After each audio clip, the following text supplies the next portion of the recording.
So, Sarra, I can share the screen if you have trouble. Let me try one more time. Screen.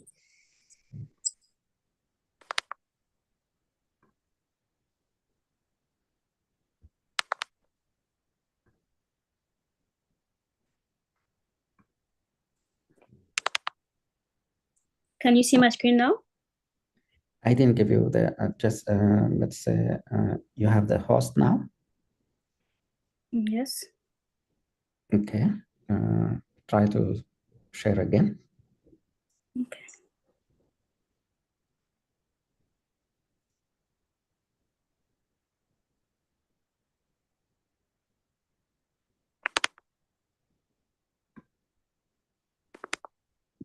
Okay, can you see it now? No, not yet. No. Okay, I think I will try to log in with my laptop. Why don't I just share my screen and then see if you can, is it a PDF? It's not a PDF, it's a website, it's a tool, the ePrognosis tool. Okay, let me try to get into that.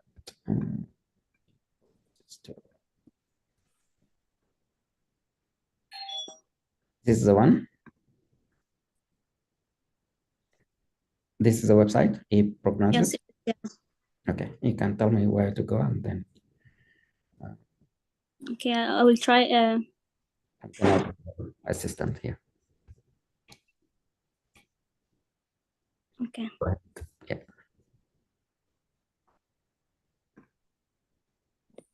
Okay, so today's topic is the prognosis. I'm going to talk to you about prognosis. And by prognosis, I mean the expected outcomes of treatment.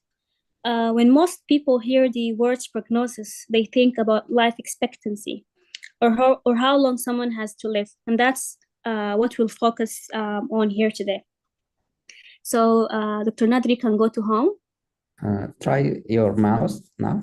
You're using a computer or your phone? My iPad. Try to move the screen. Use your. No. Okay. I give you the remote control. Okay. If it's working or not. Okay.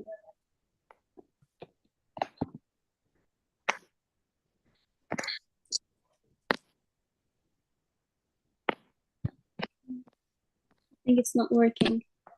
All right, tell me what to do and I'm gonna just do it from here. So you were saying go to the main screen or here, calculator? To the home. Home, okay. Okay.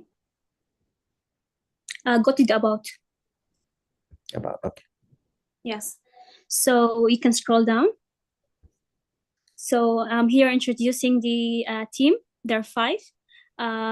They from the University of California, and they conducted a systematic review in 2011 about the indices, the prognostic indices of the older adults. They reviewed thousands of abstracts, and they located the disease-specific prognostic indices for the adults. Now they ended up with a systematic review in the published in JAMA, and then they realized, it's a paper, so it will be hard for physicians to actually go through the lists of indices and monitor their patient or provide patient with the prognostic information. So they came up with a very brilliant idea, which is the ePrognosis tool. As we just saw, you can go to the home. Okay, so the ePrognosis tool is it was created for estimating the prognosis of the elderly. It's a cancer screening tool. It makes it easier for the clinicians to access the indices of the systematic review, but in a very user-friendly and time-saving manner. As you can see, we have 3 components of the ePrognosis tool. We can use the prognostic calculator, or the time to benefit or the cancer screening. We can now let's try going for the prognostic calculator. Dr. Nader. Okay, so it says you have a patient and then you choose where is your patient. So let's say hospital. Okay, it says has the patient received palliative care consultation? Let's say no. Okay, so now we're directed towards the Walter Index, which is one of the 12 indices that the team has come up with. It's for hospitalized adults aged 70 years and older. And it gives me the 1-year mortality of the patients. So here is a set of questions. It says the sex of the patient. We can go for, let's go for a female. It doesn't matter, okay. Then we go through a set of questions. Let's go upon discharge, does the patient need help from others in order to bathe, to dress, to transfer, to toilet, to eat? Mr. Nader, you can choose randomly. Let's say yes, no, just to change the parameters. Let's say yes, okay. Here it says that the patient has congestive heart failure. So let's suppose the patient has heart failure. So we say yes. Then she doesn't have any metastatic cancer. Let's see the patient's creatinine. We can go for below 3. Okay. The admission at the albumin, we can choose a 3 to 4 range. Okay. So the total points appear here as a 5. So that's what it looks like in the paper. So they made it easier. We can calculate the risk now. Okay. So according to the calculator, we can see our patient is lying here. The risk of 1-year mortality for our patient is 34%. So we know within 1 year, the risk of death is 34%. If we scroll down, we can actually, if someone is interested, they can know more about the indices, the references, how the specificity, the everything that's about the index.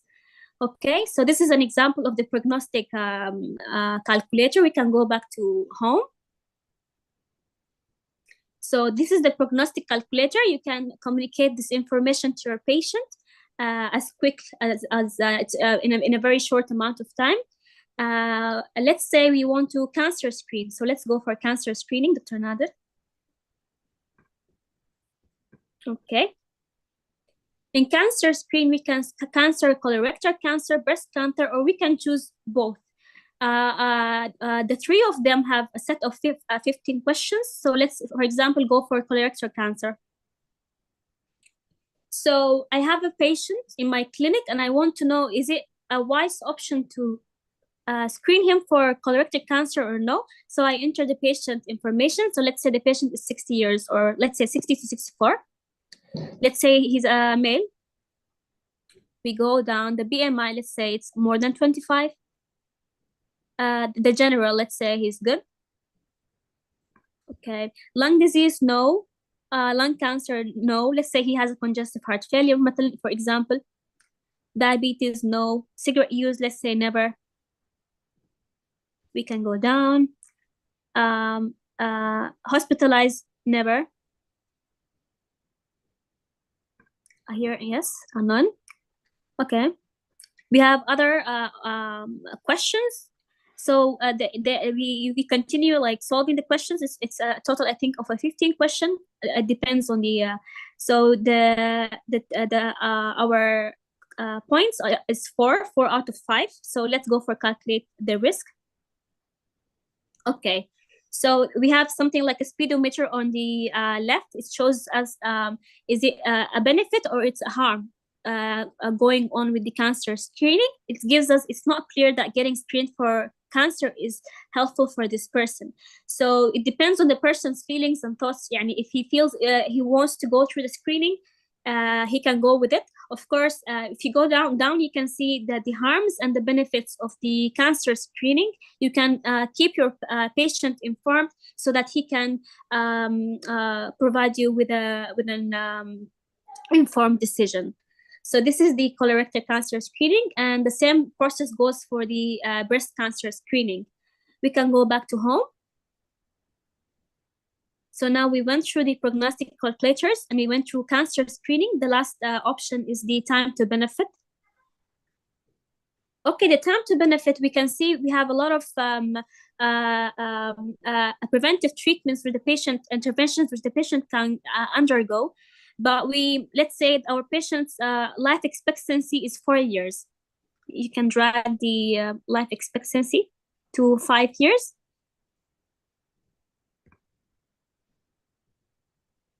So our patient has 5 years to live, and we want to know which intervention is recommended. Red means not recommended, and green means we should go ahead with it. So as we can see, colorectal cancer screening, mammography, these are not recommended. But we can go for a finasteride. We can go for, you can scroll down. We can go for bisphosphonates for osteoporosis. We can go for blood pressure control, statins, and we can also go for the depression scale. So you can choose interventions, and you can personalize it according to your patient instead of wasting health resources and undergoing unnecessary interventions. So as you can see, this is a very user-friendly tool. It saves time, and it provides very useful information to the patient. And the team wanted to revolutionize the way clinicians think and talk with patients about prognosis in a clinical setting. And I think they actually did a very great job at that using this tool. You can also check the YouTube for the videos. They made some videos on how to actually talk with patients, how to consult them, how to provide them with this information. I hope you guys like this tool. I hope you find it very useful. So thank you so much. Of course, it is useful, Dr. Esra. Thank you so much. Thank you. It is informative.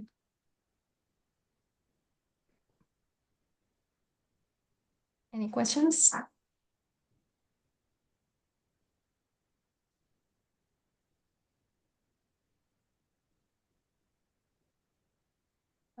Dr. Esra, someone asking, anyone can use this tool? Yes, it's an online tool, and it's free, so anyone can use it. But it's preferred for the elderly, like let's say 65 years and above. These indices are much more appropriate.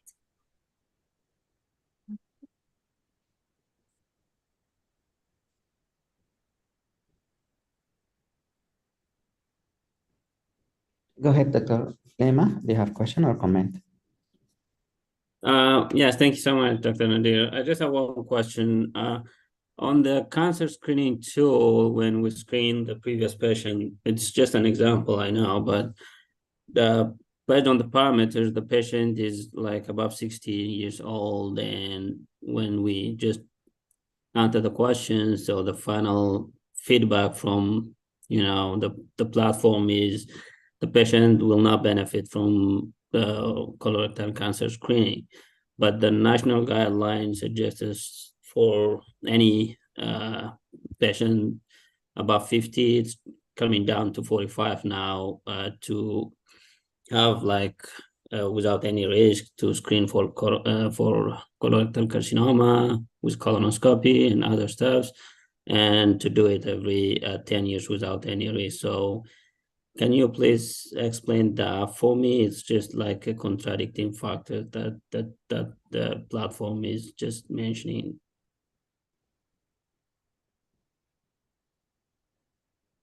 Okay. Thank you for your question. These indices are based on a systematic review that they conducted years ago, and it's based on multiple factors relating to the patient. So each and every patient will have many factors affecting the decision to whether go for screening or not to go for screening. So that's why it personalizes the decision. And it's all based on that systematic review that they did 11 years in 2011. So it's, as a general rule, it can be like a standard, but when it comes to your everyday patient, each patient is different than the other, so I think the decision is going to be different, right? Oh yeah, But I mean, it's just like a kind of a contradicting factor from the national recommendations to screen every patient above 50. That's why I'm asking this question. Yes, I got your point. I think, can Dr. Nader please provide us with any... So again, I'd like to echo. Thank you so much, Dr. Esra, for the great presentation, and thanks for the question, Dr. Lema. So as Dr. Esra mentioned, this tool was based on data collected in 2011, which is 13 years ago. So the changes in the recommendation recently made, like from 50 to 45, is not included in the data that's used by this tool. So you can follow up and you can educate your patient using the current guideline or recommendations. But this tool is based on an old data, which has changed since then. So your question is valid, and we can use the tool when it's useful, when it's up to date. It's just a helpful tool, but when the data used for this data tool is not up to date regarding, for example, colon cancer, then we can follow the recent guidelines. Thank you so much. Thank you so much. Yeah, great point.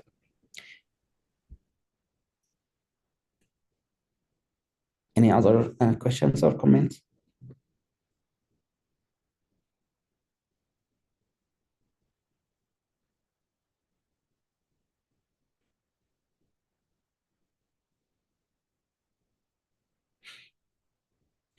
If none, I'd like to thank you all the presenters today and all the attendees.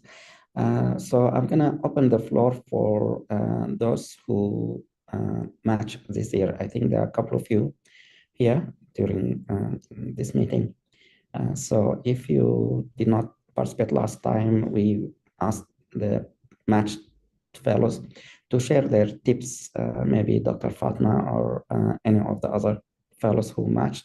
Maybe you can share any of the tips or advice for the other fellows who are trying for next year, for example. Anyone wants to give or give any suggestions?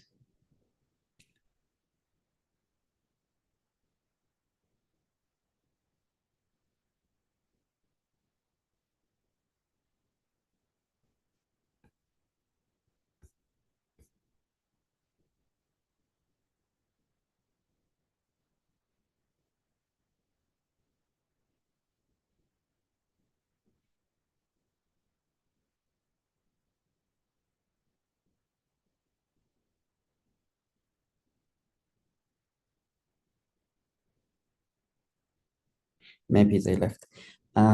Okay, so the next idea I'm going to share with you is a tool that's also used in research. Can I share the screen?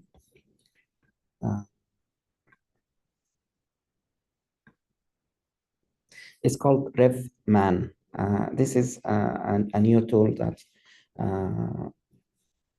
available for researchers. So maybe you guys can look at it and see if it's useful for you. What it does, it help you collect some data so that you can write, let's say, an abstract or write a paper on a specific topic that you are interested in.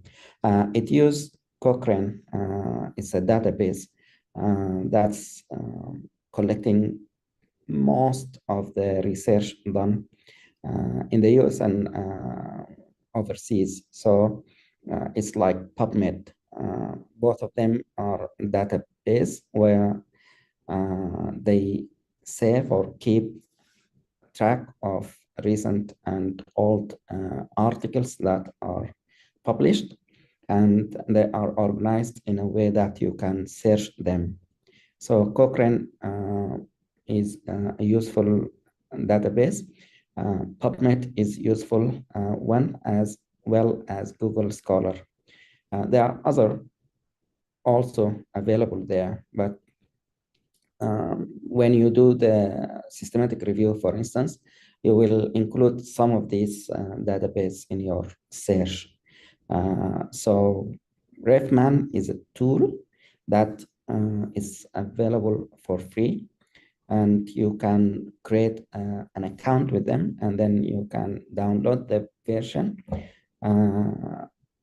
in your computer, and then you can select what topic and then use certain criteria or limitation. Let's say I want to review the subject about dementia in nursing home in Florida in the duration between timing 2019 to 2023 during COVID.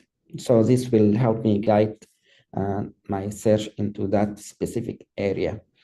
And then it will pull out all the data available, all the articles published in this topic using these words in this population during this period. And I can limit it into, like, say, for example, any published article in English. So, and I can use it to get data from PubMed, from Cochrane itself, or from other web-based databases containing the articles. And it will help you publish faster. So maybe a team of you can use it and then create some topics or projects, and you can finish your project faster, and you can submit it as an abstract to some of the conferences. I have some of the presidents here in Michigan in internal medicine who are interested in cardiology.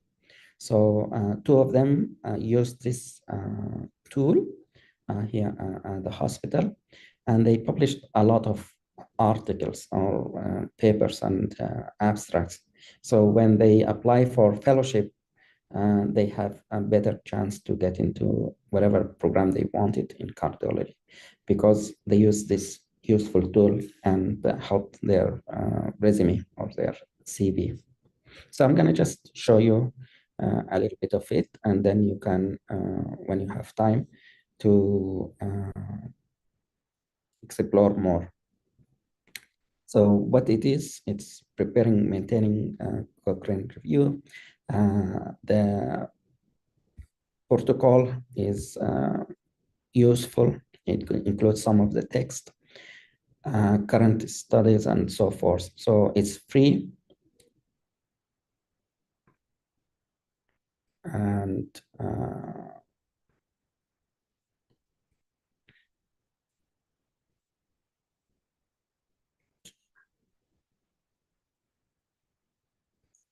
you can even do a meta-analysis using the tool. So I'm gonna just log in, see if I can show you. So here, the website, you can go over the guidelines or the guides and handbooks about, there are some training, and there are some videos to show you what's the steps, like step-by-step. Online learning area, you can log into that as well. So if you hit there, you can go over the author guidelines, the methodology, some other areas as well here. So editorial training, for example, if you are interested in joining a journal, for example. So I'm gonna try to log in. If you don't have an account, you can go and sign up. And this is, you're gonna just add your information.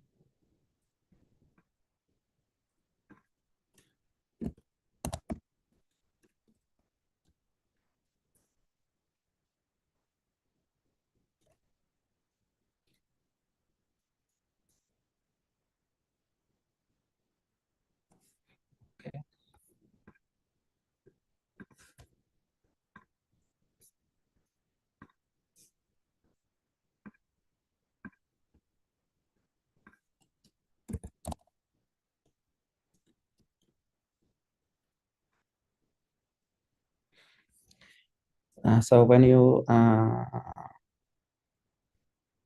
create the account, then you can log into the web.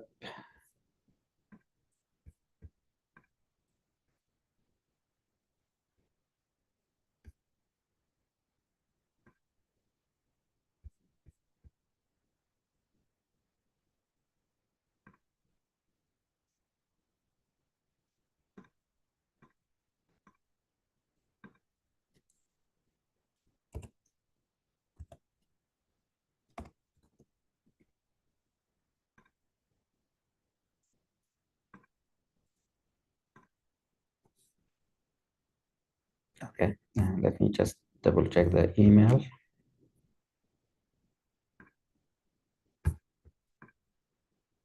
So basically, they sent you an email for verification. And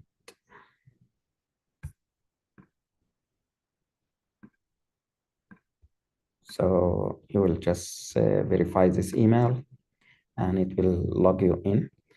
From now on, it's going to be easier to log you in also.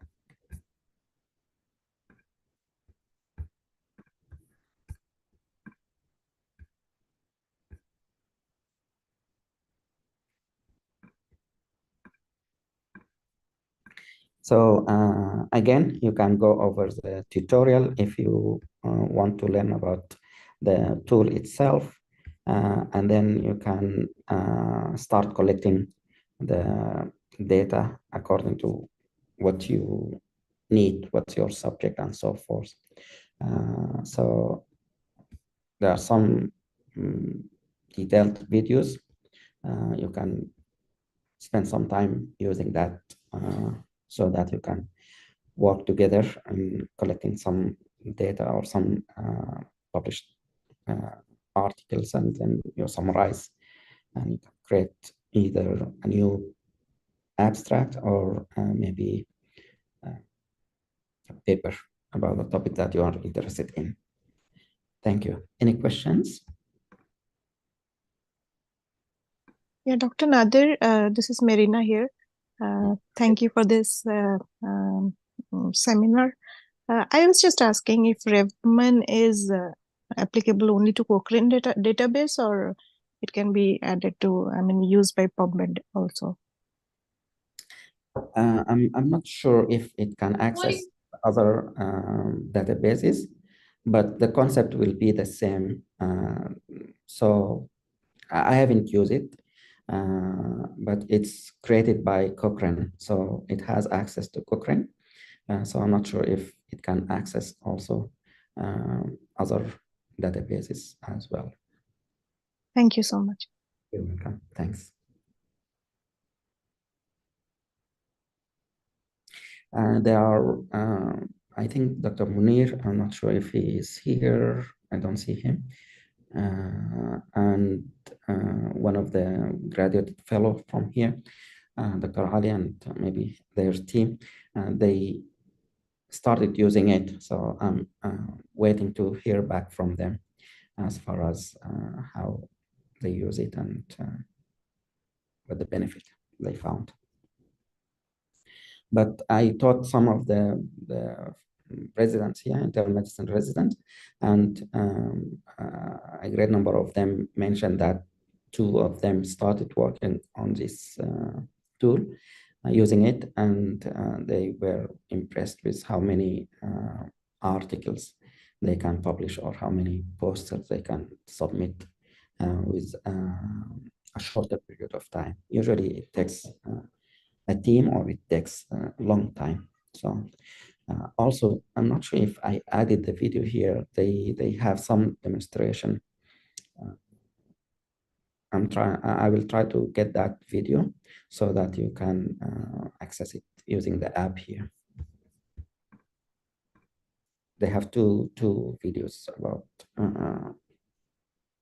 how they managed to use the app. Thank you. Any other questions? Thank you.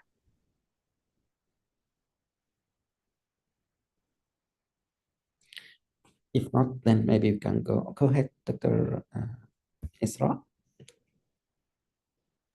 Okay, Dr. Nader, I am with the beige team, and I don't think we are in the schedule of presentations. Like I see all the colors, but I don't see the beige team. So are we registered? Are we what? So I'm still in the process of creating teams, and then we will reorganize the colors and the presentation, the schedule. So just wait for a few days. Hopefully by next 2 weeks, we'll have the schedule ready with all the teams and all the members.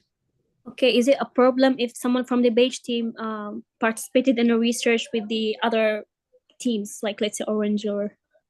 No. So the orange or the beige or the colors teams, this is just for the organization of the fellowship. So we started with a small number, but the number of fellows in this program increased. So to handle or to organize the fellows, we created these teams so that each team, they will have a fair amount of opportunity to participate in activities like presentation, for example. They can get together, they can organize stuff between them. And they will understand if someone is, let's say, in a flight or going from one place to another, they're not available because of whatever reason, they are preparing for step 3 or something. So the team from that, the team leader from that team will assign tasks to other fellows. So it's just organizational. As far as the other method we use is project-based, so teams. So if you have an idea or if you want to join a project, you can come up with a project or you can join a team that's working on a certain project. The project usually will have 9 or 10 members in that project, and the idea is limited to this number because when they finish the project, maybe they can finalize it and submit it as an abstract. Most of the conferences, when you submit an abstract, they will have a very limited number, like 8 or 10 people. So we come across this problem. So this is why we want the project team to be about 10 or less people in the team, because if there are more, you want to put your name on the conference abstract when you submit, and it's not fair to have some of these fellows not mentioned in the project or the poster or the. As far as sending the project as a paper, I don't think there is limitation. If you want to create a webinar, you will have a limited number as far as the presenters. Let's say you want to present a topic in a webinar format, then the speakers will be also a few, like 6, 7, maybe 8 will be presenting. I don't think a lot of people will be a good option. So this is why we have to team approach. One team approach is for organization of this program, just to help the team leader from each team to get together with their team and give them opportunity to participate in this program with different tasks. And the project-based or approach is to have a project team where they can work together, and hopefully they can submit their end result in a format that's useful.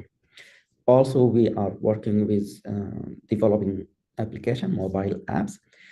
This kind of approach for projects like the development of mobile applications is not limited. Actually, we want as many to be involved. There are certain things that people can do, but there are other items or tasks other people can do. For example, you don't have time to learn the basics of developing or creating an app from scratch, but you have an idea about, let's say, I want an app about dementia in whatever. So you can share the idea, and someone from the group here, they can connect with you, and they have the ability to develop the app, for example. So this is a team working on one project. The others can join this team. Some of you might be able to spread the word, for example. So if we have the idea, we're already working on developing the app, we have other tasks in the process. One of them is spreading the word about the usefulness of this app, or maybe testing the app. So some of you might be good at that. So you can join the team and you can see what task you can do with the team, if that makes sense. Dr. Marina, go ahead.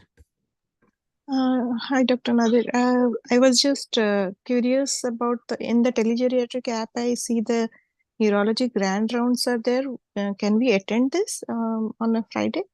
Yes, so it's 7:30 in the morning, New York time. So they have usually 1 hour about a topic, and then after that, it's followed by a case presentation. It's online, so you can just click on the link and attend. So whoever is interested in neurology, they can just join. Thank you so much. Welcome. And along with that, we have the grand round internal medicine. That's every other week, like every 2 weeks. So, and that can also be attended. You can use the link to attend. Yeah, thank you so much. You're welcome. So the next part, I want to ask some of the fellows. Last year, we offered them joining internal medicine review board. Any one of you did that? Anyone attended Cleveland Internal Medicine Review Board?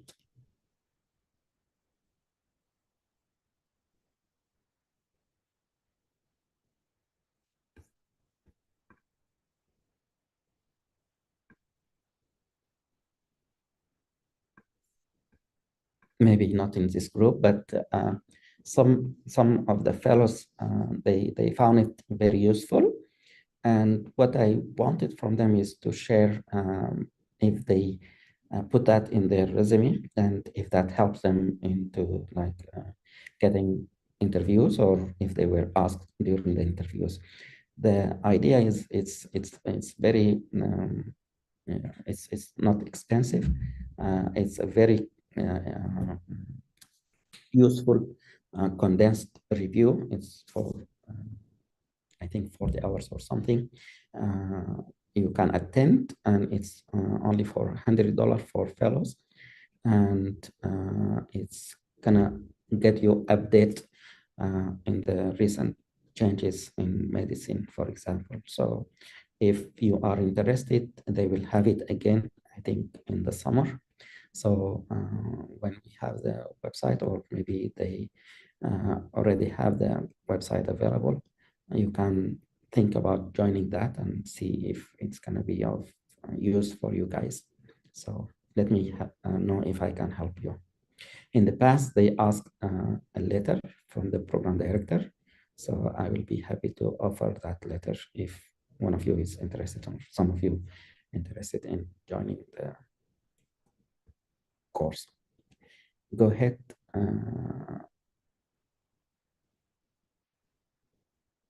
iPhone 5. Sorry, I don't have your name there. So Hello, Dr. Nadir. Good evening.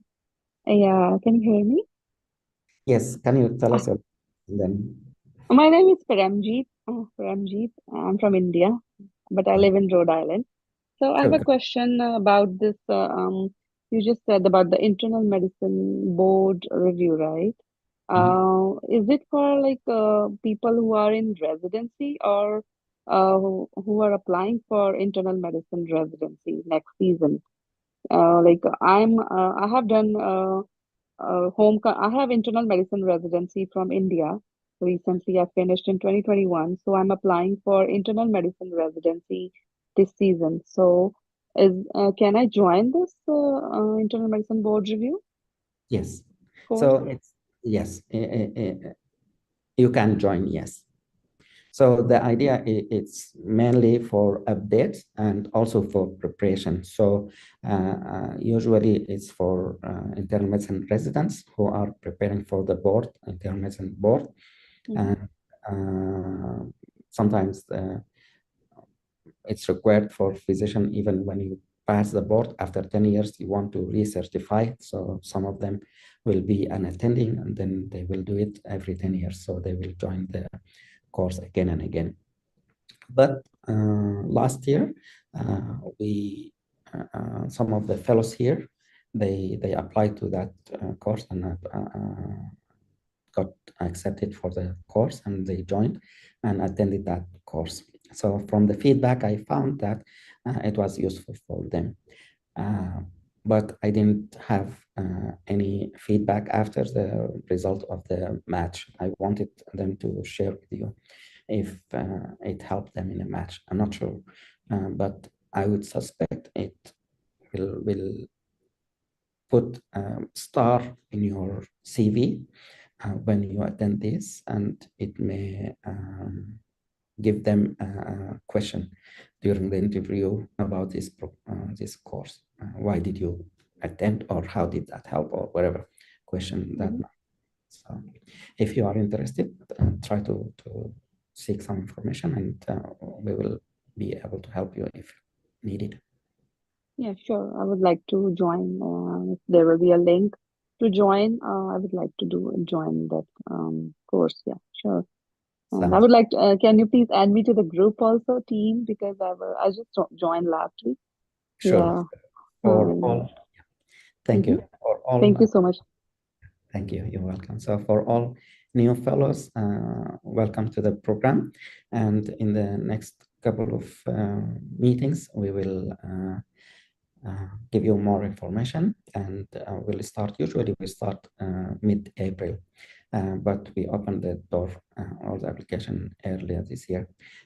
So we are in the process of getting the teams together. So I'm gonna just update you in the coming 2 weeks, and you will find yourself in a team, and the team leader will approach you guys to organize things better. Okay, thank you. Yeah, if I'll be, because I'm preparing for step 3 as well, if I can present few topics regarding internal medicine or other topics like in the team, right? Yeah. So if you join the big group, the WhatsApp group, sometimes let's say next week is a team talking about 3 or 4 or 5 topics. If that team is able to present only 2 or 3, there are other topics that left. So some of you from other teams, if they have the time, let's say you are interested, so you can approach the team leader for that day and say, I'm interested in joining your team or for the presentation next week. Can I help you? And they can tell you, yeah, we don't have a presenter for this topic. Can you do that? Or if you can come up with a topic or something that you want to present to the group here, you think is useful. So you can ask them and say, hey, can we add this to the topic list so I can present it, and they will be happy to have you. Okay, thank you. Thank you so much. Yeah. You're welcome. Thank you. Go ahead, Dr. Lama. Thanks so much, Dr. Nadir. Yeah, I think it's very important information to have this board review if that's open for the group as well. But my question is it like an in-person board review event, or that will be a remote one? Because if that's an in-person board review, some of us may need to travel to Ohio as well. So that's why I'm asking this question. Thank you. Yeah, so if you go to the website, most of the reviews nowadays are two, or they call it hybrid. They offer the in-person, that's good for them and for the city. And then they also offer virtual access. So in the website, they will make that clear. Okay. Thanks. Thank you so much.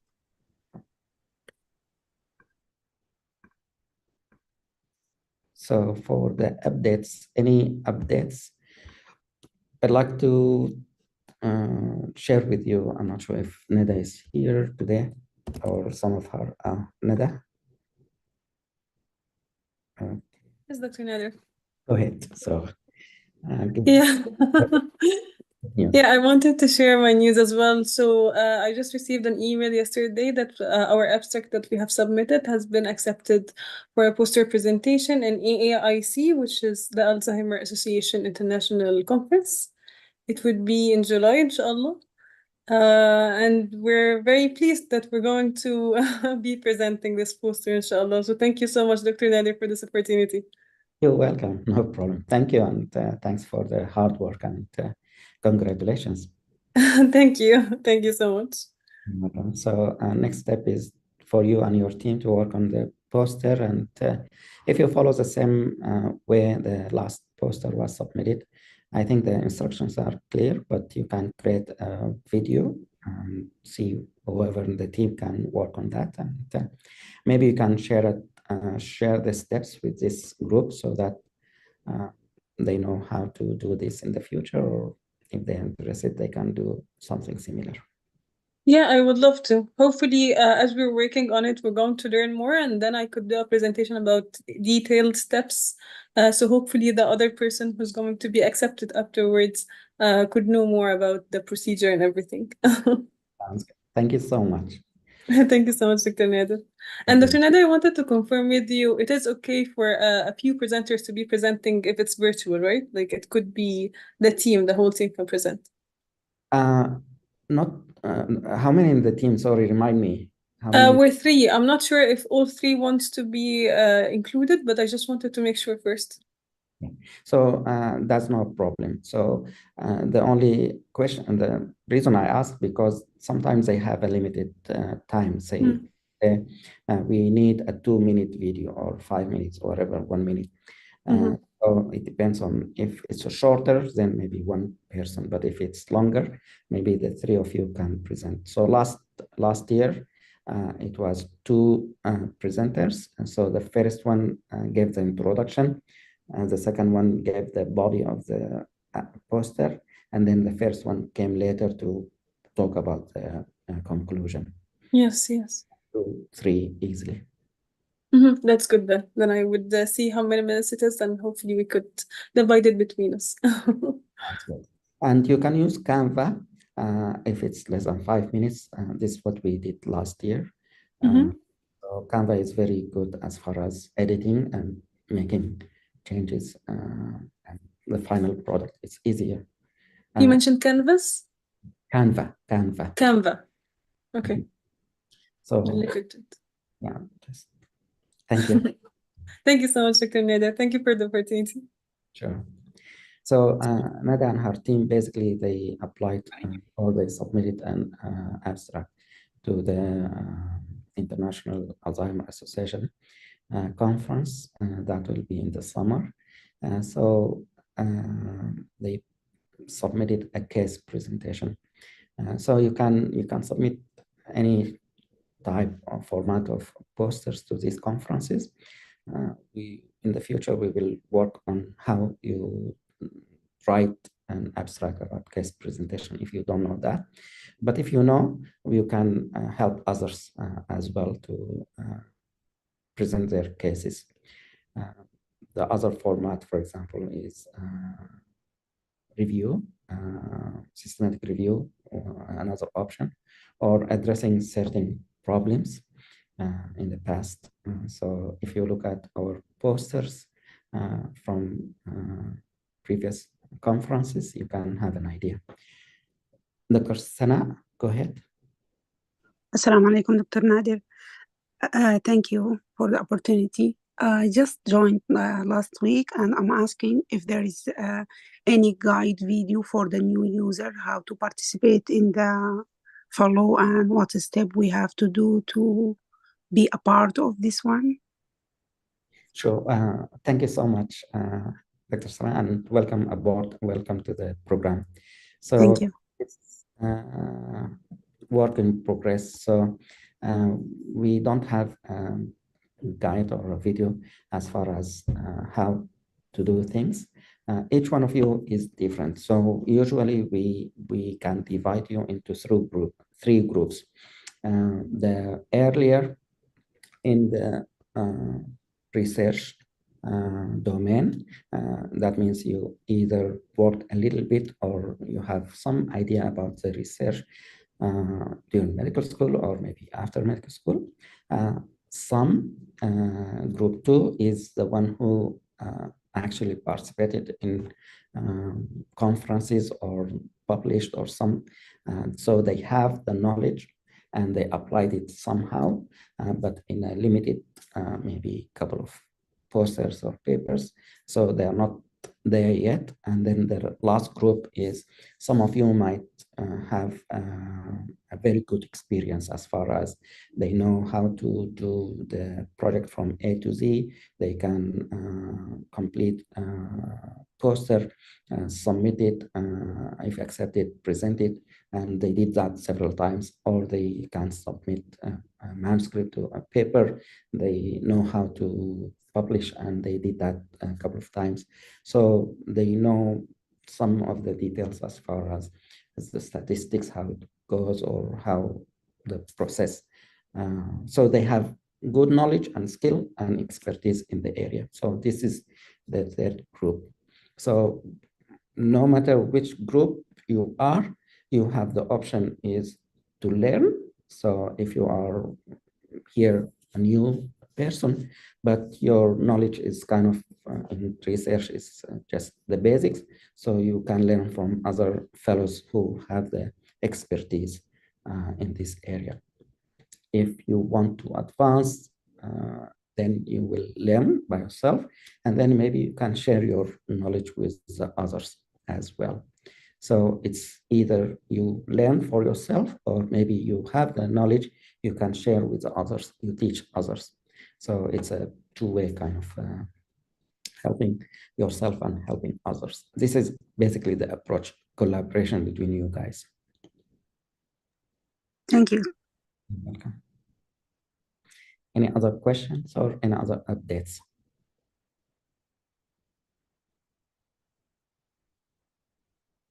So I got a couple of emails from new fellows, and we have a lot of applicants this year. The number almost hit 200. So we are still in the process of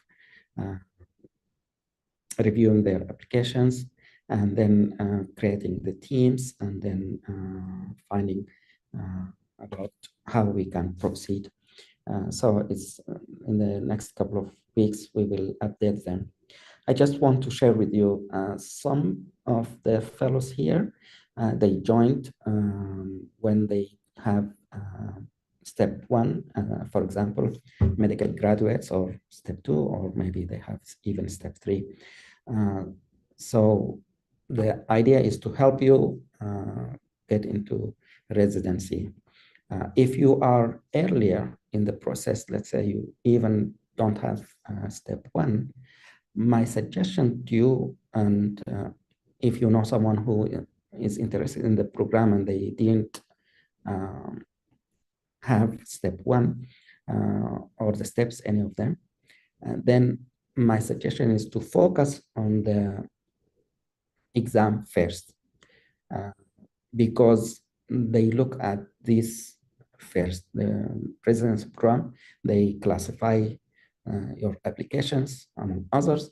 One of the major criteria is how did you do with the steps.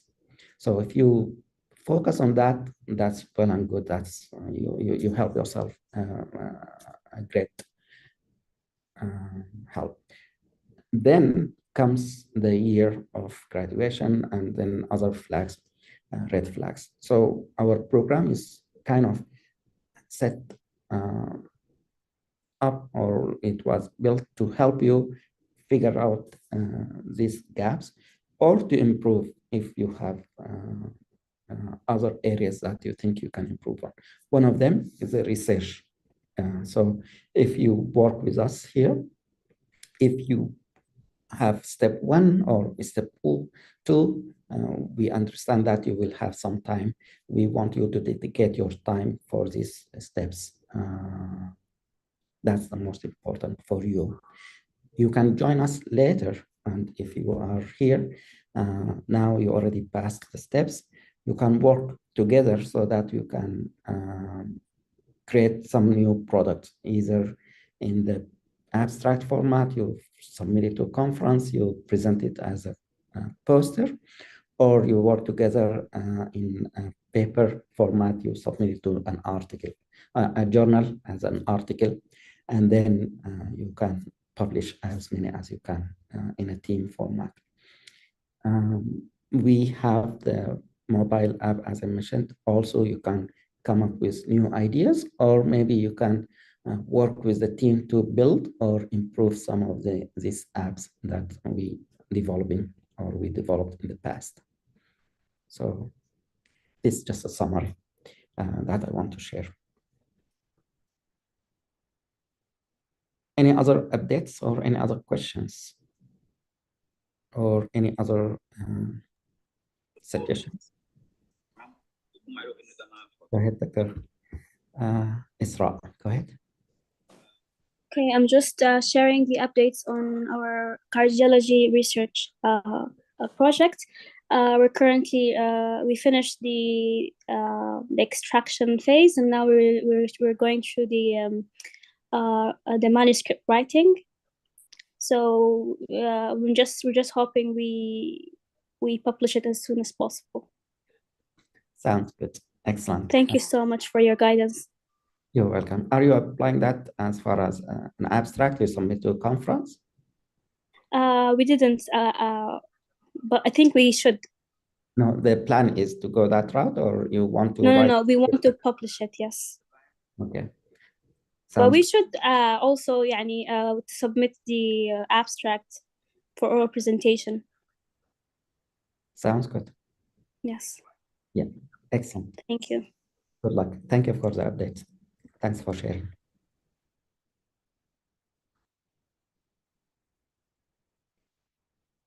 Any other updates or questions or comments?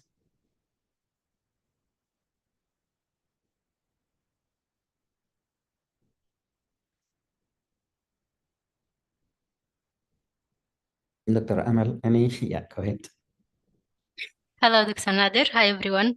I just wanted to share with you that regarding our nephrology application, most of the fellows have completed their tasks, and we are still adding on the food item list. So I don't know, but I think maybe in 2 weeks, we'll be able to complete the entire application and hopefully upload it to the Google Play Store. Thank you so much. Sounds good. Thank you for the updates and good luck. Thank you. You're welcome.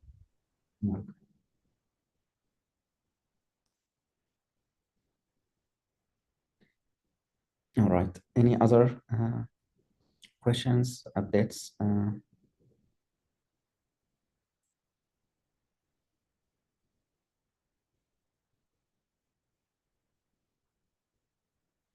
سامي العجب, any?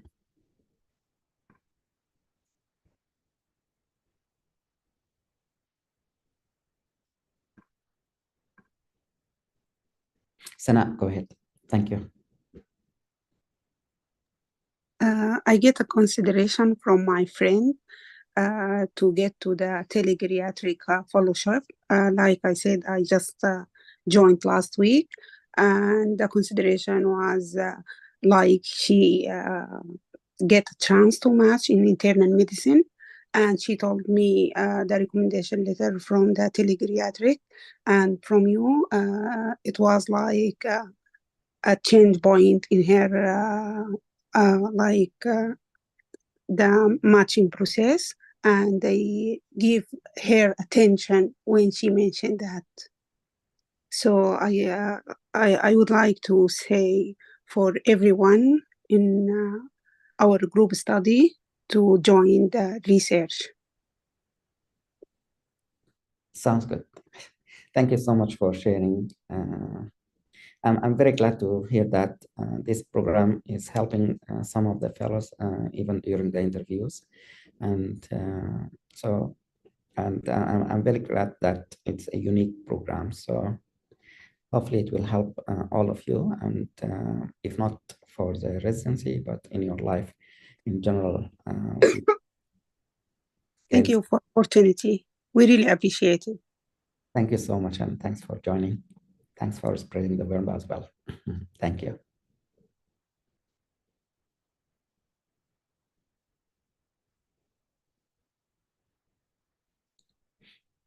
Any other updates or questions, comments about any of the topics or any about the fellowship?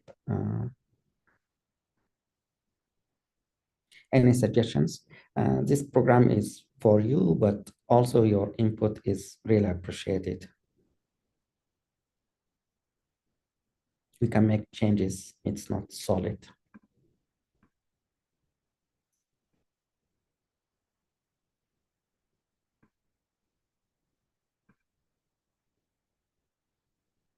Sorry, Dr. Nader, I have a question, please. Yes. So I noticed in the mobile app, there is projects and it's open projects. Can you explain what are these, please, and how we can join? Or okay, let me just, so in the app, yeah, you are right. We have some list of projects. So I'm gonna share the screen. Is that what you are referring to? This one? yes, these ones. So these are just examples. So some of them might be like this one is just an idea. So we have maybe one person is interested, and the topic can be this one or something related.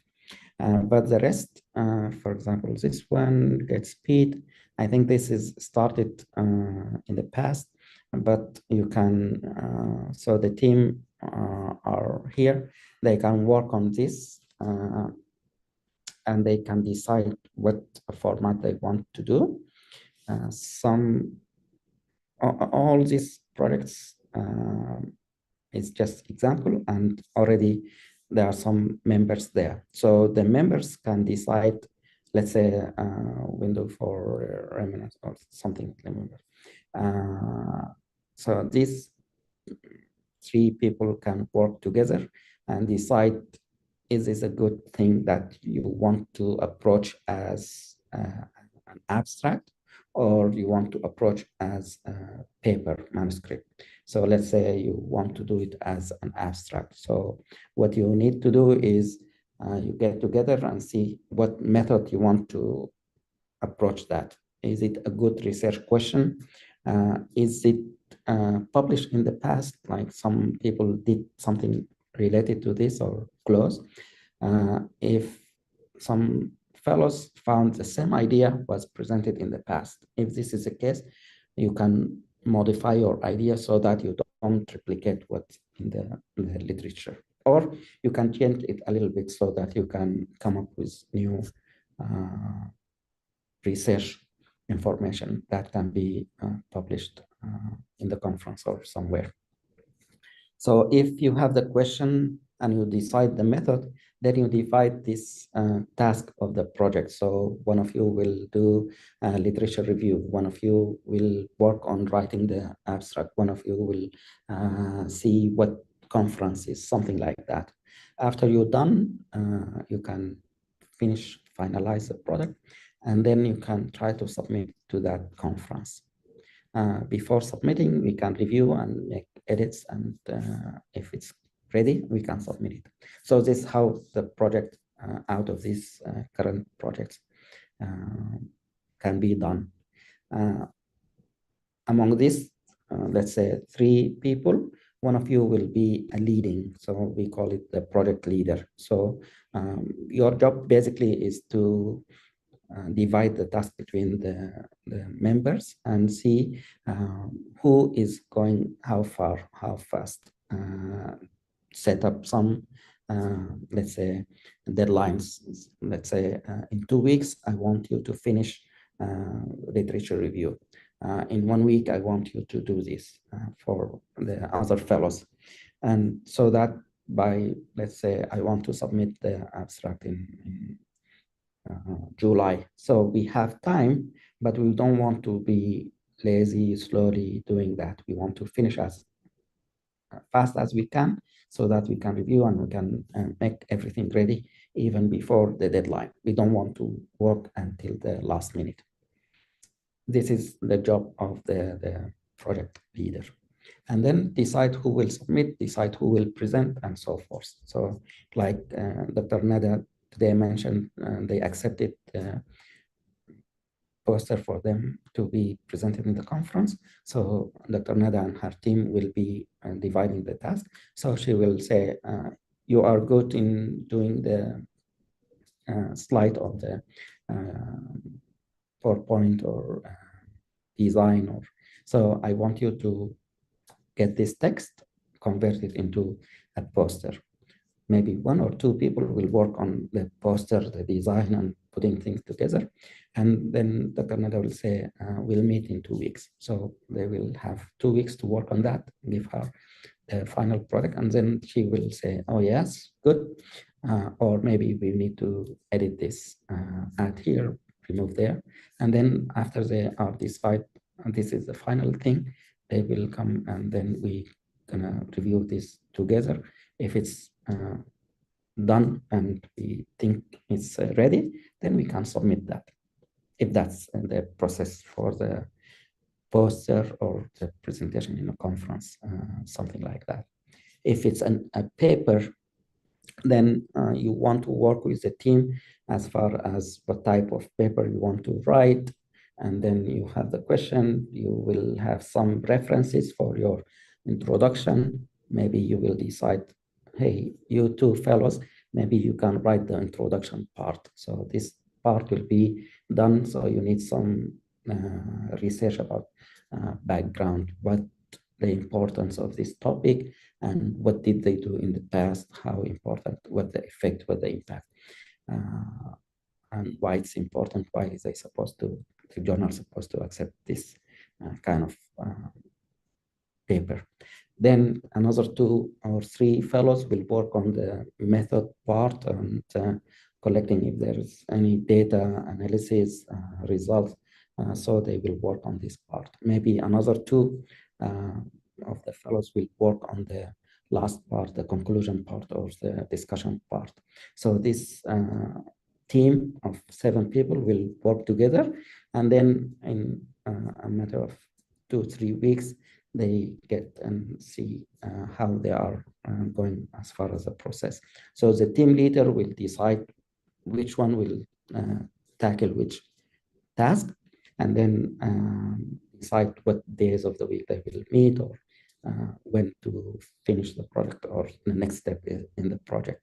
And after they are done, let's say they finish the introduction, finish the methods and data analysis and the results and the last part of the discussion. Then if you are ready, we can meet together and review that paper or manuscript for submission. Maybe one fellow will look at which journals meet this, so we can have 3 proposed journals that we can target, and we will send it to journal number 1, see if they accept. That's well and good. If not, we will go to journal number 2 and so forth. So until we find a journal that accept the paper, and it will be published, something like that. So this is how we want you to work, guys. Any questions or unclear? Thank you. Thank you so much. Yeah, you're welcome.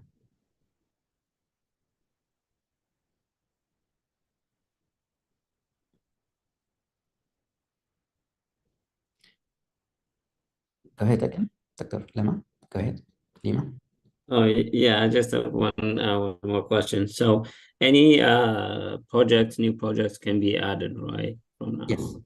Yes. Okay. Okay. Thank you. I will add an icon so that you can add a new project there. It's not there yet, but I think. Okay, I'll fix it so you can have an option of adding new product. Okay, thank you. Okay.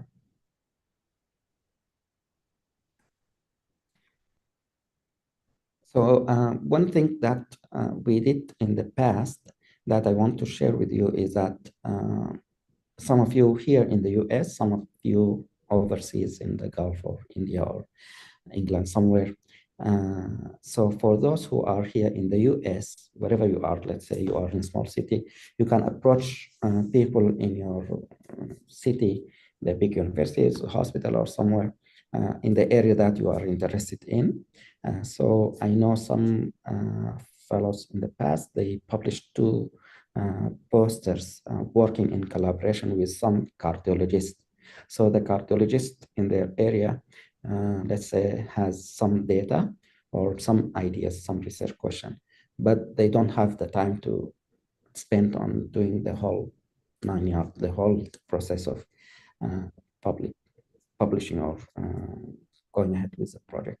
So these fellows approach these cardiologists and say, hey, we have time, we are interested in, so why don't we collaborate? So they collaborated and they have 2 of the posters in cardiology. We have them here and there. I can share with you.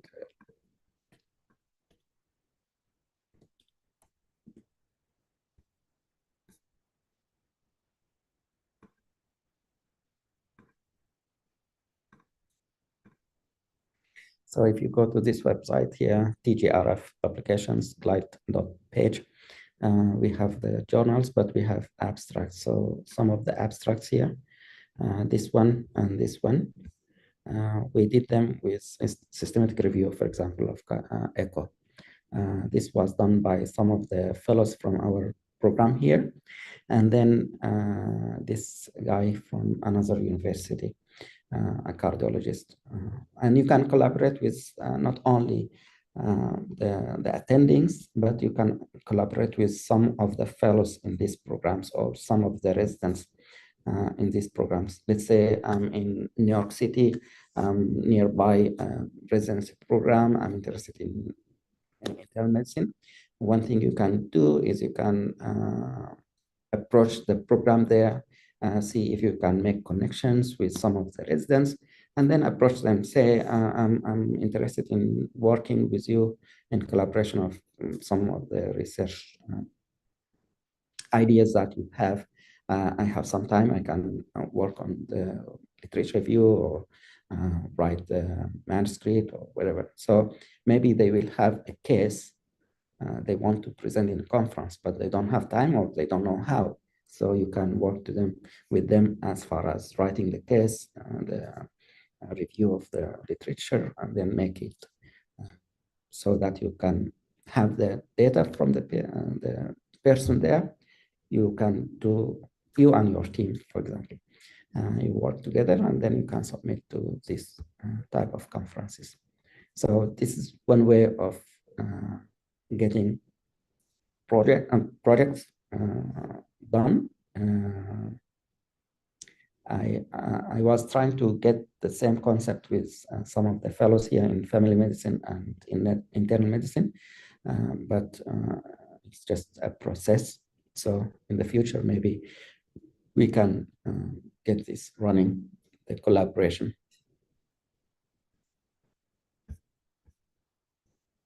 And the good idea is we can mention the expertise and the time zone. So let's say you are in New York, you join this person from the internal medicine program there, you are working on whatever poster you want to do or case presentation you want to work to submit to a conference.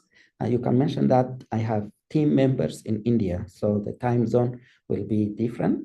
So by the time we are sleeping here, they are awake. So the same project will be working on 24 hours. So here you will be working during the day, during the night. Some people in the Gulf or India, Pakistan, somewhere, they can work on finalizing the things and then submit as a team. So two fellows, one fellow here in the US, one fellow in India, for example, something like that.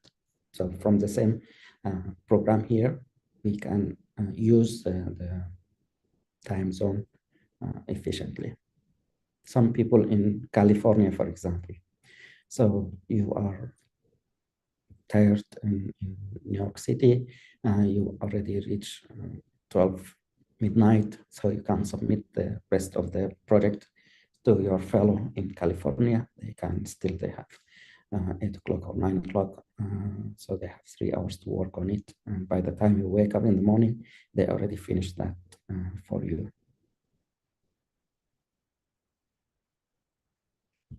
Any other questions?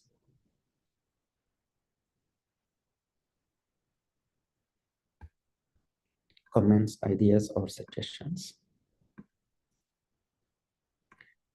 I just want to mention this program for all graduates, either medical graduates or we have dental graduates also. They are interested in pursuing their career here in the US. So we have some dentists that in the group here. So you can also collaborate with the dentist group. So they presented some of the topics in the past in this program, and we expect them to present more topics. So you can see if you can work together and come up with either abstract together, a paper together, or maybe an app together. They are working on some mobile app. So there are different ways of getting your ideas together.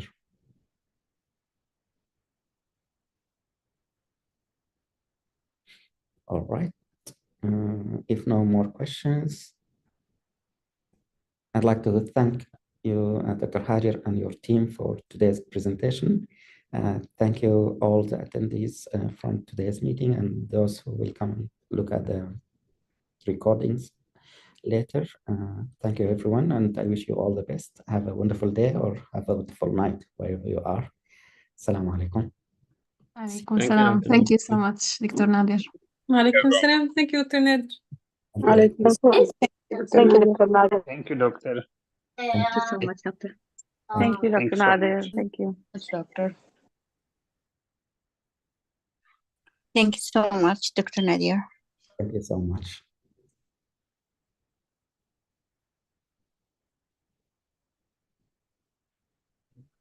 Thank you, Dr. Nadir. Assalamu alaikum.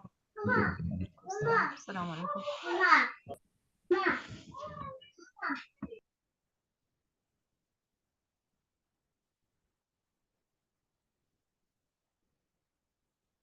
Thank you, Dr. Nadir. So much, Dr. Amal. Have a wonderful day, guys.